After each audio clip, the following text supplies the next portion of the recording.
Assalamualaikum warahmatullahi wabarakatuh. Perkenalkan, nama saya Bulan Bunga Bunda.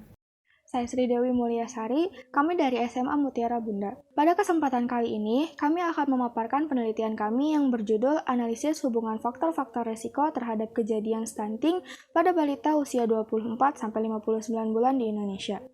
Stunting merupakan bentuk paling umum dari kekurangan gizi yang mempengaruhi bayi sebelum dan setelah kelahiran.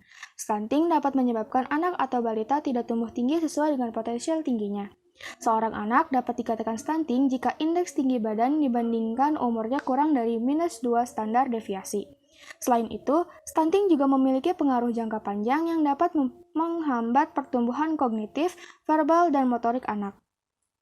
Di sisi lain, prevalensi stunting baik secara global dan di Indonesia masih sangat tinggi.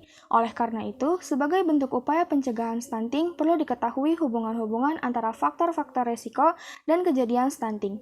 Penelitian ini bertujuan untuk mengetahui hubungan faktor-faktor risiko beserta signifikasinya terhadap kejadian stunting pada balita usia 24-59 bulan di Indonesia menggunakan metode studi literatur. Metode penelitian yang kami gunakan adalah systematic literature review yang di dalamnya terdapat beberapa tahapan. Tahapan pertama adalah determinasi tujuan, yang kedua ada pencarian data, yang ketiga ada screening data di mana di sini kami melakukan tinjauan abstrak sesuai dengan kriteria eksekusi, kemudian ada penilaian kualitas di mana di sini kami melakukan tinjauan hasil dan kesimpulan sesuai dengan kriteria inklusi, dan yang terakhir ada analisis data.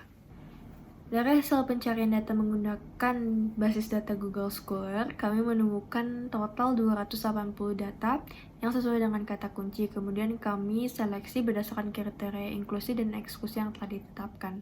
Berikut adalah skema seleksi data yang telah kami lakukan.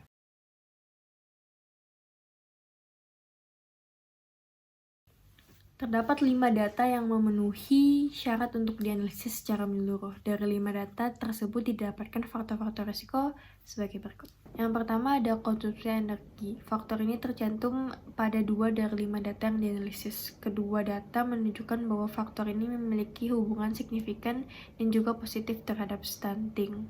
Hal tersebut dikonfirmasi oleh penelitian yang dilakukan oleh Griffin, di mana pada penelitian tersebut menyebutkan bahwa energi dibutuhkan untuk pembelahan sel sehingga kekurangan energi dapat memengaruhi pertumbuhan. Yang kedua ada berat badan lahir rendah. Faktor ini dicantumkan pada 3 dari 5 data yang dianalisis. Dikatakan rendah jika berat lahir bayi kurang dari 2.500 gram. Hasil dari ketiga penelitian yang dianalisis menunjukkan adanya hubungan positif dan signifikan antara berat badan lahir rendah dengan kejadian stunting. Yang ketiga ada riwayat infeksi, merupakan faktor yang tercantum pada 2 dari 5 data yang dianalisis. Riwayat infeksi mencakup riwayat penyakit ISPA dan diare. Riwayat penyakit diare menunjukkan hubungan yang positif dan signifikan terhadap kejadian stunting. Hal tersebut diperkuat dari penelitian yang dilakukan oleh Neil E. yang menyatakan bahwa terdapat hubungan timbal balik antara riwayat diare dan kejadian stunting. Di sisi lain, hubungan riwayat penyakit ISPA dengan stunting bergantung pada intervensi faktor-faktor stunting yang lain. Yang keempat ada ASI eksklusif. ASI eksklusif merupakan faktor yang tercantum pada 3 dari 5 data yang dianalisis. Pengertian dari ASI eksklusif sendiri adalah pemberian ASI pada anak selama 6 bulan tanpa diberi makanan lain. Praktek ASI eksklusif dinyatakan sebagai faktor protektif stunting yang signifikan oleh 2 dari 3 data yang dianalisis. Hal tersebut sejalan dengan pernyataan WHO yang menyatakan bahwa ASI adalah sumber makanan paling higienis dan aman untuk bayi pada usia 0-6 bulan. Yang terakhir ada tingkat pendapatan keluarga. Tingkat pendapatan keluarga merupakan faktor yang terdapat dari 2 dari 5 data yang dianalisis dengan UMR sebagai klasifikasi tingkat pendapatan. Kedua penelitian menyatakan tidak ada hubungan antara tingkat pendapatan keluarga dengan kejadian stunting. Hal tersebut diakibatkan oleh tidak universalnya tingkatan UMR.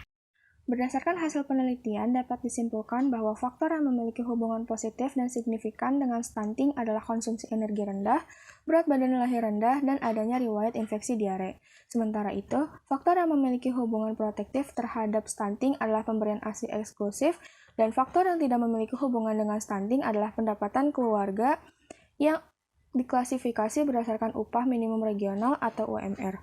Sekian pemaparan yang dapat kami sampaikan. Terima kasih.